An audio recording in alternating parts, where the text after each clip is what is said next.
Hello दोस्तों, स्वागत है आपका अपने YouTube channel smart public coaching में। आज पढ़ेंगे हम बहुपद, जो कि काफ़ी इम्पोर्टेंट एक चैप्टर है। इससे परीक्षा में प्रश्न पूछे जाते हैं। कम से कम 10 नंबर से इससे आता है, कम से कम हाई स्कूल में। तो सबसे पहले आपको ये जानना ज़रूरी होता है कि बहुपद क्या होता है, उसकी परिभाषा क्या होती है, उसका जो मूल सूत्र होता है वो क्या होता है। उसको जानने के लिए सबसे पहले हम देखते हैं, यहाँ पर एक समीकरण लिखा है px बराबर a0 plus ax a1 plus a2 x square plus a3 x cube plus dot dot plus a की पावर n x की पावर n। ये सूत्र ये मूल रूप होता है उसका। क्या होता है? ये मूल रूप, बहुपद का ये मूल रूप होता है। ठीक है, इसी से हम बहुपद बनाते हैं। और इसमें क्या क्या होता है आप समझ लीजिए।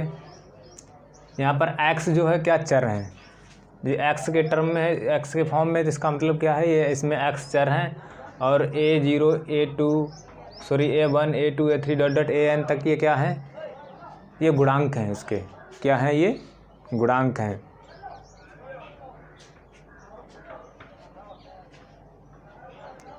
तो इसका मतलब, या यहाँ पर वास्तविक संख्याएं भी इनको हम कह सकते हैं। जैसे यहाँ पर a1 a2 a3 या a0 a1 a2 a3 dot dot an तक क्या है, ये हमारी वास्तविक संख्याएं भी हो सकती हैं।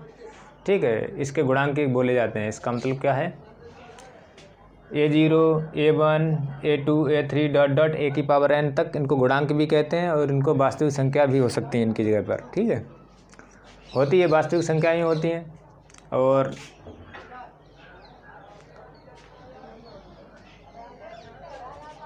ये वास्तविक संख्याओं पर आधारित बहुपद एक होता है, वो वास्तविक संख्याओं पर आधारित बहुपद होता है। एक जो होता है वो परिमेय संख्याओं पर आधारित बहुपद होता है। तो सबसे पहले आप यहाँ पर लिखेंगे, जहाँ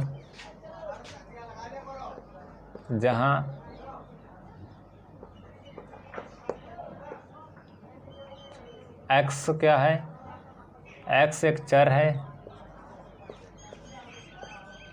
है तथा a0 a1 a2 a3 dot dot an क्या है, ये गुणांक बोले जा सकते हैं। क्या बोले जा सकते हैं? गुणांक अथवा वास्तविक संख्याएं। वास्तविक संख्याएं,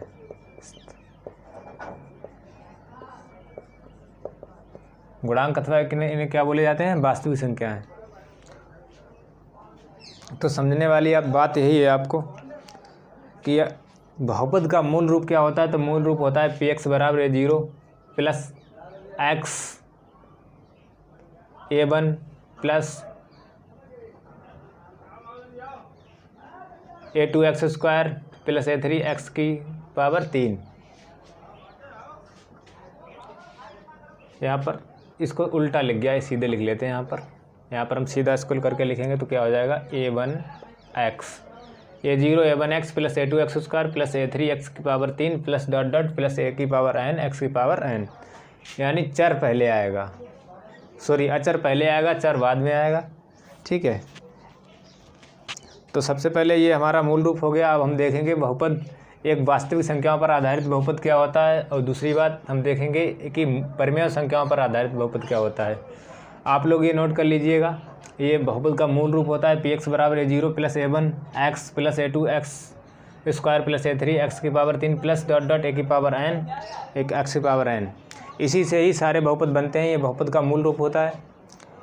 और आगे देखते हैं हम कि बहुपद यानी वास्तविक संख्याओं पर आधारित बहुपद क्या होता है। उदाहरण के लिए हम समझ लेते हैं। उदाहरण जैसे हम लिख देते हैं, यहाँ पर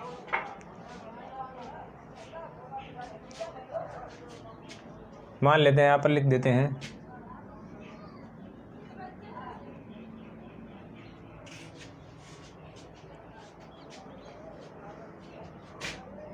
4x square plus 7x plus 8।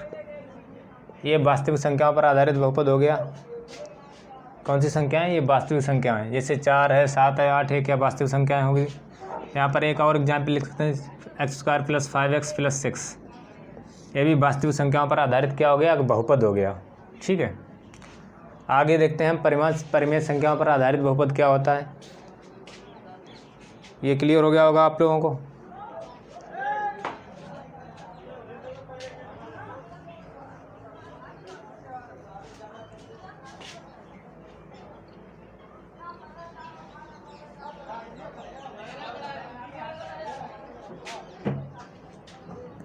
तो सबसे पहले अब लिखेंगे हम वास्तविक संख्याओं पर आधारित बहुपद, परिमेय संख्याओं पर आधारित बहुपद, क्योंकि वास्तविक संख्याओं वाला तो हो गया।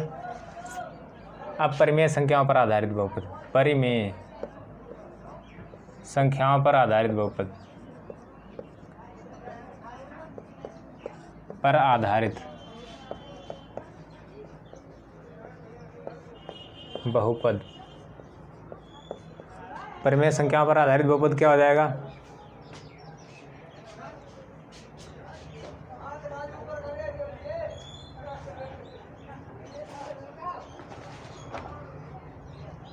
जैसे हम लिख देते हैं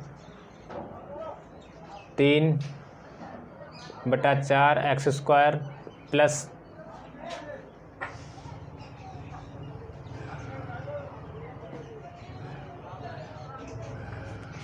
4/3 एक्स प्लस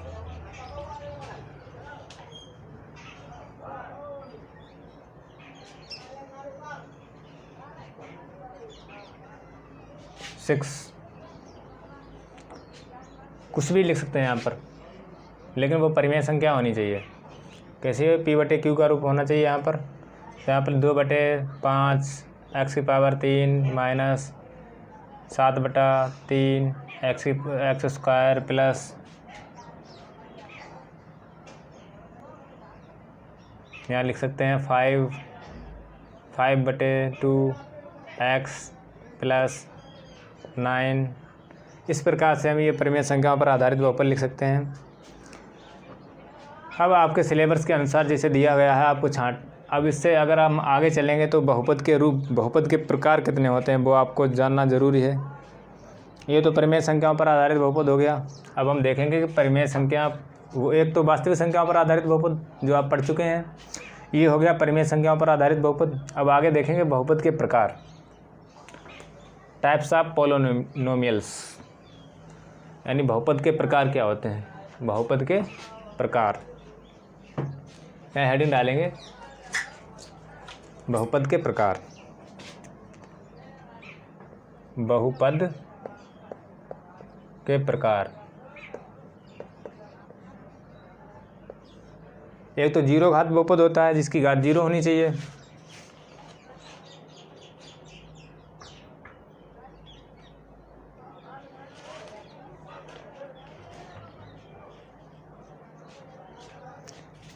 जैसे एक शून्य बहुपद, इसको हम लिख सकते हैं नंबर 1 शून्य बहुपद।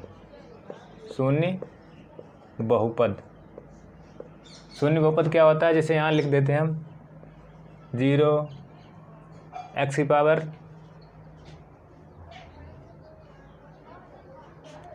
2 प्लस 0 एक्स प्लस 0। ये क्या हो गया, शून्य बहुपद हो गया। उदाहरण के लिए एक हो गया हमारा, पहला हो गया शून्य बहुपद। क्या हो गया, शून्य बहुपद। नंबर 2 पर लिखेंगे हम एक पदीय बहुपद। एक पदीय बहुपद, एक पदीय बहुपद क्या होता है, जैसे मान लें 2 और 2x लिखा है, 2x स्क्वायर है और 3x है या 3y है या 3y स्क्वायर है, या क्या, ये सब क्या हो गए, ये एक पदीय बहुपद हो जाएंगे।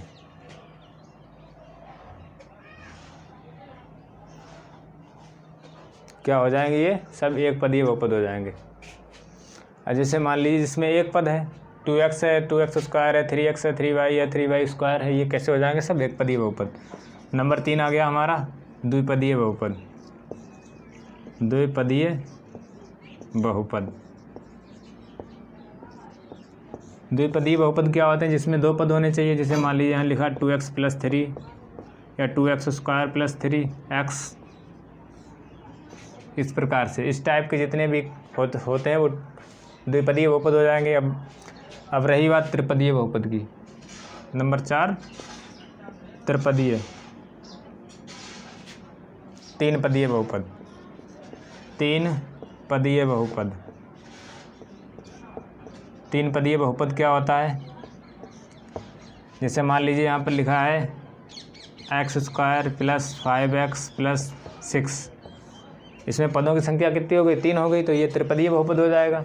इस प्रकार से बहुपदों के ये प्रकार होते हैं। सबसे पहले आपने जाना कि बहुपद क्या होता है। तो बहुपद का जो मूल समीकरण होता है वो क्या होता है? px बराबर a0 + a1x + a2x² + a3x³ plus dot dot a⁴n x⁴n। ठीक है, तो ये क्या हो जाएगा? हमारा बहुपद का मूल रूप हो जाएगा। उसके बाद हमने देखा कि वास्तविक संख्याओं पर आधारित बहुपद क्या होता है। जैसे एग्जाम्पल के लिए समझ लीजिए, वास्तविक संख्याओं पर आधारित बहुपद क्या हो जाएगा?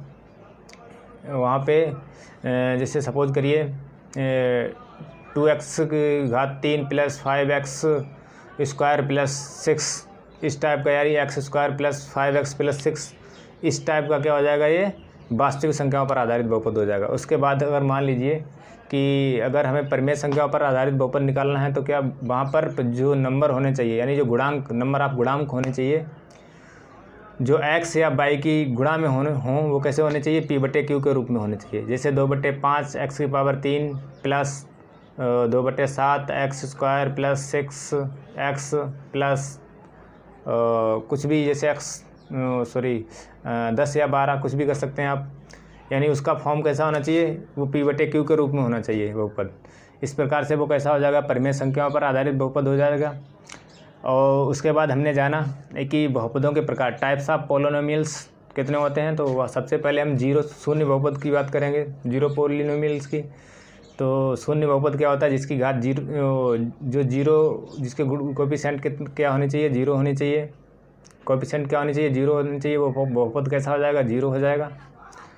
और अगर मान लीजिए कि एक पदीय बहुपद है, फिर उसके बाद आता है एक पदीय बहुपद। एक पदीय यानी जैसे 2x + 2x² + 3x या 3y + 3y², इस प्रकार के जो बहुपद होंगे।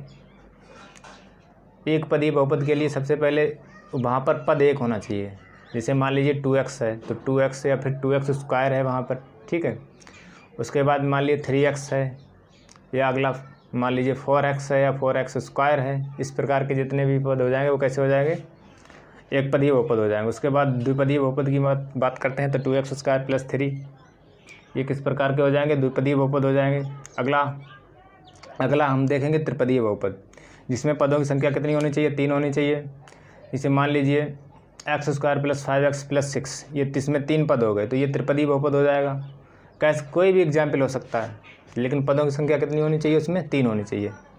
इस प्रकार से हम बहुपदों को आसानी से समझ सकते हैं। जो हमारा मूल रूप समीकरण का जो मूल समीकरण होता है बहुपद का, वही होता है जो px बराबर a0 + a1x + a2x² + a3x⁴ plus dot dot plus a⁴n x⁴n। यही होता है। इसी से सारे बहुपद निकलते हैं, इसी से सारे बहुपद बनते हैं। तो आपके सिलेबस के अनुसार बस यही इतना ही है। अब हम आगे देखते हैं कि अगर मान लीजिए चर की बात करें तो वो उस x या y की फॉर्म में हो सकता है। सपोज करिए, मान लीजिए यहाँ पर लिखते हैं हम, ये तो क्लियर हो गया होगा। और आगे हम लिखेंगे यहाँ पर, मान लीजिए अगर हमने कोई समीकरण लिख दिया, यहाँ लिख दिया, मान लीजिए सपोज करिए हमने यही लिख दिया x² + 5x + 6, ये लिख दिया। तो इसमें चर क्या हो जाएगा? चर x है। इसमें क्या हो जाएगा? चर बेटा x। मान लीजिए हमने लिख दिया y² + 5y + 6, इसमें चर क्या हो गया? y। तो चर किसी भी फॉर्म में हो सकता है, x y z, आप कुछ भी लिख सकते हैं, लेकिन वो चर अलग हो जाएगा वहाँ पर, यहाँ y हो जाएगा। तो समीकरण किसी भी फॉर्म में हो सकता है, या तो x हो सकती है उसमें, या y हो सकती है। अब सपोज करिए कि आपको इन्हीं बहुपदों पर आधारित आपको ये जो सिलेबस के अनुसार उसमें शून्यक वगैरह आपको निकालने पड़ते हैं, यानी उसमें बताना पड़ता है कि आपको इसके शून्यक ये हैं या सत्य की सिद्ध करना पड़ता है आपको वहाँ पर निकाल के, यानी गुणांकों का योग और उसका सवाल के अनुसार आपको सेटिस्फाई कराना होता है वो। तो सबसे पहले हम देखते हैं, आइए एक क्वेश्चन कर लेते हैं इसके ऊपर।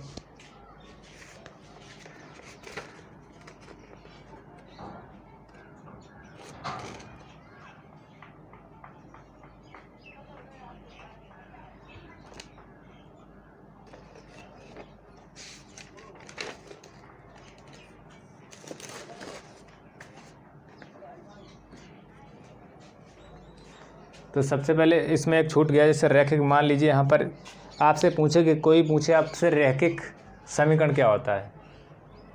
आपसे अगर कोई पूछे कि रैखिक समीकरण क्या होता है तो आप बताना जिस बहुपद में चर की घात क्या होनी चाहिए, 1 होनी चाहिए। बहुपद की घात क्या होनी चाहिए, 1 होनी चाहिए। मान लीजिए हम यहाँ पर लिख देते हैं 2x + 5, ठीक है। ये कैसा हो जाएगा, यह रैखिक समीकरण हो जाएगा। कैसा, क्या लिख देंगे 3x + 5, ये भी क्या हो जाएगा, एक रैखिक समीकरण हो जाएगा, रैखिक। इसमें घात कितनी होगी, घात हमेशा 1 ही होगी। चर की घात हमेशा कितनी होगी, 1 ही होगी। वो क्या हो जाएगा, रैखिक समीकरण हो जाएगा हमारा।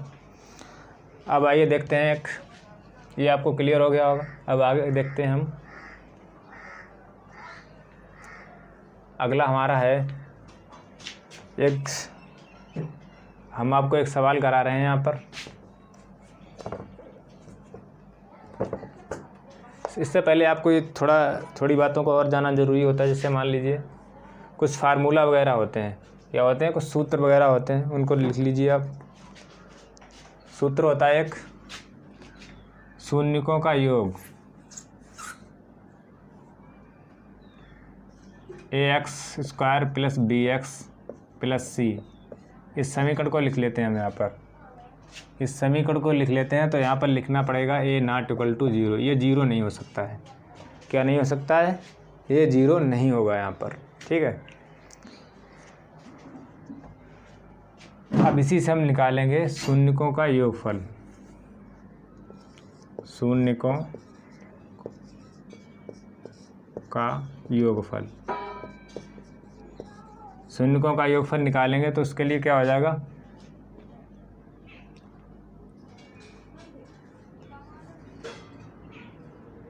-x का गुणांक बटे x² का गुणांक। सबसे पहले यही लगेगा शून्यकों के योगफल के लिए, -x का गुणांक बटे x² का गुणांक। तो शून्यकों का योगफल अगर हम मान लेते हैं, माना यहाँ पर अल्फ़ा + बीटा क्या हो गया, शून्यकों का योगफल हो गया। तो -x का गुणांक बटे x² का गुणांक हम देखते हैं, माइनस तो सूत्र में दिया हुआ है, x का गुणांक क्या है b, तो -b हो जाएगा। x² का गुणांक कितना है a, तो अल्फ़ा + बीटा यानी शून्यकों का योगफल निकल के आ गया, अल्फ़ा + बीटा = -b/a। अगला देखेंगे हम, शून्यकों का गुणनफल, शून्यकों का गुणनफल, ये तो योगफल हो गया। अगर आपको योगफल पूछे कोई, शून्यकों का योगफल क्या होता है, तो आपको बताना है -x का गुणांक बटे x² का गुणांक। तो ये हो जाएगा अल्फ़ा + बीटा = -b/a। अगला शून्यकों का गुणनफल अगर आपसे पूछे तो, ये तो योगफल की बात हो गई। अगर शून्यकों का गुणनफल आपसे पूछा जाए, गुणनफल, अगर बात गुणनफल की आए तो क्या करेंगे आप, तो यहाँ लिख देंगे अल्फ़ा × बीटा, यानी गुणा लगा देंगे यहाँ पर। तो यहाँ हो जाएगा c/a, क्या हो जाएगा, c/a। सॉरी, यहाँ पर पहले लिखेंगे c/a, अगली लाइन में लिखेंगे, यहाँ लिखेंगे अचर पद बटे x² का गुणांक, x² का गुणांक लिखेंगे इसमें। तो अल्फ़ा × बीटा यानी अल्फ़ा × बीटा बराबर क्या हो जाएगा, अचर पद क्या दिया है c, अचर पद क्या है हमारा c बटा क्या हो जाएगा a, c/a हो जाएगा। ये हमारा सूत्र अगला क्या हो जाएगा, अल्फ़ा × बीटा = c/a। शून्यकों का गुणनफल है, ठीक है। ये शून्यकों का क्या है, गुणनफल। अगला पहले वाला क्या था, वो योगफल था। तो आपसे अगर पूछा जाए, दो फार्मूले आपको हमेशा याद रखने हैं, एक अल्फ़ा प्लस बीटा बराबर निकालेंगे तो यहाँ पर आ जाएगा -b/a। अगर अल्फ़ा गुणा बीटा निकालें तो c/a। बस यही दो फार्मूले आपको याद रखने हैं। और इनको करने के लिए सबसे पहले आपको आना चाहिए गुणनखंड, यानी जो बहुपद दिया होगा आपको उसके गुणनखंड यानी उसके फैक्टर करने आते हों, तभी आप पर ये सवाल हो पाएंगे, अन्यथा आपको दिक्कत हो सकती है। तो हम आशा करते हैं कि आप लोगों को इतना तो आता ही होगा। हाई स्कूल वाले आ गए आप लोग। तो जैसे मान लीजिए यहाँ पर लिखा है, एग्जाम्पल के लिए लेते हैं, जैसे यहाँ पर एक बहुपद ले रहे हैं, इसका मतलब ये हो जाएगा x² + 5x + 6। ये हमने एक बहुपद ले लिया है। क्या ले लिया है, बहुपद ले लिया है। अगर मान लीजिए हम इसके फैक्टर करते हैं तो प्लस करने पर कितना आना चाहिए, 5 आना चाहिए। गुणा करने पर, प्लस करने पर 5 आना चाहिए और गुणा करने पर कितना आना चाहिए, 6 आना चाहिए। हम चिन्ह ये वाला देखते हैं, हम चिन्ह यहाँ देखेंगे तो प्लस करने पर कितना आना चाहिए, 5 आना चाहिए और गुणा करने पर कितना आना चाहिए, 6 आना चाहिए। तो सबसे पहले हम करेंगे इसके फैक्टर। तो यहाँ पर हो जाएगा ये x² तो ऐसा ही रहेगा। 5 को लिख सकते हैं 3 + 2। मान लीजिए 5 को अगर हम लिखेंगे 3 + 2, 3 + 2 क्या हो जाएगा, 5 हो जाएगा। अगर 3 और गुणा 2 की करेंगे तो कितना हो जाएगा, तब 6 हो जाएगा। तो इसका मतलब दोनों रूल सेटिस्फाई करने चाहिए, यानी योग करने पर हमारा कितना आ रहा है, जोड़ने पर कितना आ रहा है, 5 आ रहा है, गुणा करने पर कितना आ रहा है, 6 आ रहा है। गुणा करने पर यहाँ देखते हैं 6 आना चाहिए और प्लस करने पर यहाँ पर कितना आना चाहिए, 5 आना चाहिए।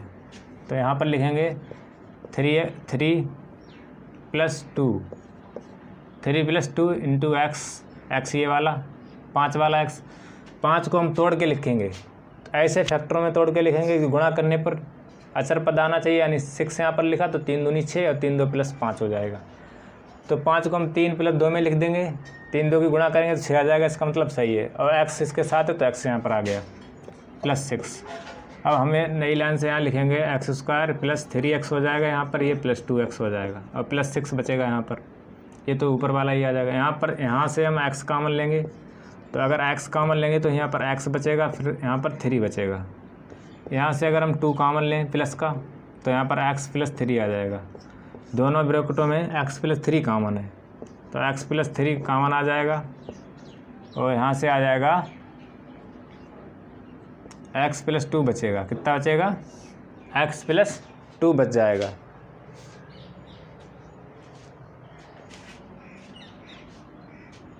ठीक है, ये हमारे बहुपद के क्या निकल के आ गए, ये शून्यक निकल के आ गए। अगर ये अतः ये शून्यक हैं, यहाँ नई लाइन से लिखेंगे अतः x + 3 प्लस x + 2 बहुपद के शून्यक हैं, बहुपद के शून्यक हैं।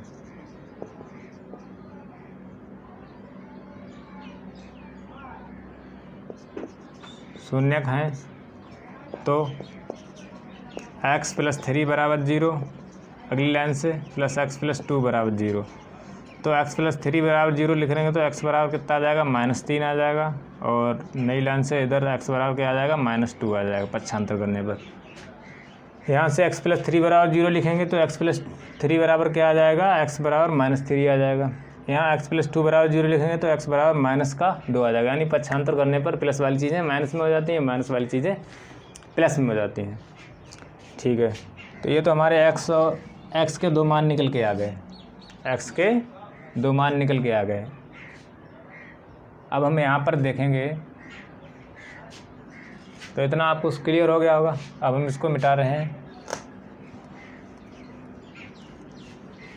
हमको याद रखना है x की जो वैल्यू निकल के आई वो, तो हमारा x बराबर 1 तो मान निकल के आया, x बराबर कितना आ गया, -2 आया, x बराबर 1 क्या आया, -3 आया। x बराबर 1 2 आया निकल के और x बराबर -3 आया निकल के।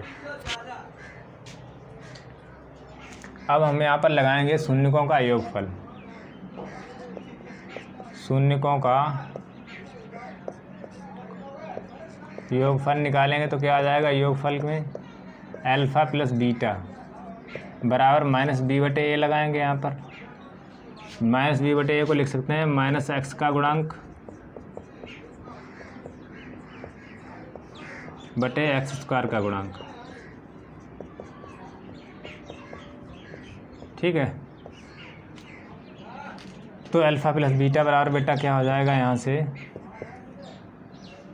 माइनस बी बटे ए, यानी समीकरण हमारा था x square plus 5x plus 6। इसको ध्यान रखना है विशेषकर, इसी से सभी सवाल होंगे। तो हम अल्फ़ा प्लस बीटा बराबर माइनस बी बटे ए, माइनस बी बटे ए का मतलब माइनस एक्स का गुणांक। माइनस तो सूत्र वाला है, माइनस तो हमारा अल्फ़ा, इसको लिखेंगे अल्फ़ा के बराबर। यहाँ से लिख देंगे जो पहली एक्स की वैल्यू आई उसको लिख देंगे अल्फ़ा के बराबर, दूसरी वाले को लिख देंगे बीटा के बराबर। ठीक है, ये हमारा अल्फ़ा हो गया, ये बीटा हो गया। तो दोनों के मान डाल देंगे अल्फ़ा प्लस बीटा के। तो यहाँ पर -2 हो जाएगा, यहाँ पर -3 बराबर माइनस बी बटे ए का मतलब होता है जो मूल समीकरण होता है x square plus b x plus c. तो यहाँ पर बी है ये, ठीक है। तो माइनस बी का मतलब यहाँ पर बी कितना है, -5 है। कितना है यहाँ पर -5 हो जाएगा। उसके बाद एक्स का गुणांक यहाँ पर कितना है, 1 है। सवाल में एक्स का गुणांक कितना दिया है, यहाँ पर 1 दिया हुआ है। तो यहाँ पर -5 हो जाएगा, माइनस माइनस जुड़ के -5, यहाँ -5 बराबर में -5। इसका मतलब ये रूल सेटिस्फाई हो रहा है। क्या हो रहा है, सेटिस्फाई हो रहा है। अब हम नई लाइन से लिखेंगे शून्यकों का गुणनफल। शून्यकों का गुणनफल, शून्यकों का गुणनफल क्या हो जाएगा, अल्फ़ा गुणा बीटा बराबर सी बटा ए, यानी अचर पद बटे एक्स स्क्वायर का गुणांक। ठीक है, तो अचर पद कितना है यहाँ पर, अल्फ़ा कितना दिया है -2, बीटा कितना दिया है -3, और सी कितना दिया है हमारा अचर पद, सी कितना है 6, सी कितना है 6। तो अगर माइनस की 2 बार गुणा तो प्लस में हो जाएगी 3 दूनी 6, 6 बराबर 6। इसका मतलब दोनों रूल हमारे अल्फ़ा प्लस बीटा और अल्फ़ा माइनस बीटा दोनों सेटिस्फाई हो रहे हैं। तो इसका मतलब है संबंध की जांच क्या होगी, सत्य हो गई। संबंध सत्यता की जांच क्या हो गई, सत्य हो गई है। इस प्रकार से हम सवालों को करेंगे। अगर मान लीजिए आपको इनके मान निकालने में दिक्कत है तो सबसे पहले आप समीकरण यहाँ पर मान लीजिए लिखा है, समीकरण यहाँ पर लिखा है। तो मान लीजिए हम a बराबर देखें तो यहाँ से इस सूत्र में यहाँ पर x का गुणांक a है, यहाँ पर x का गुणांक 1 है। तो यहाँ पर लिख देंगे x बराबर 1 या a बराबर 1 लिखेंगे। यहाँ पर a बराबर क्या लिख देंगे 1।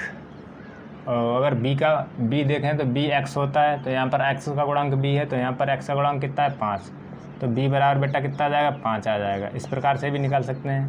और c यहाँ पर c है, तो यहाँ पर c बराबर कितना आ जाएगा, 6 हो जाएगा। यहाँ पर c बराबर लिख सकते हैं 6। इस प्रकार से आप भी कर सकते हैं इन सवालों को।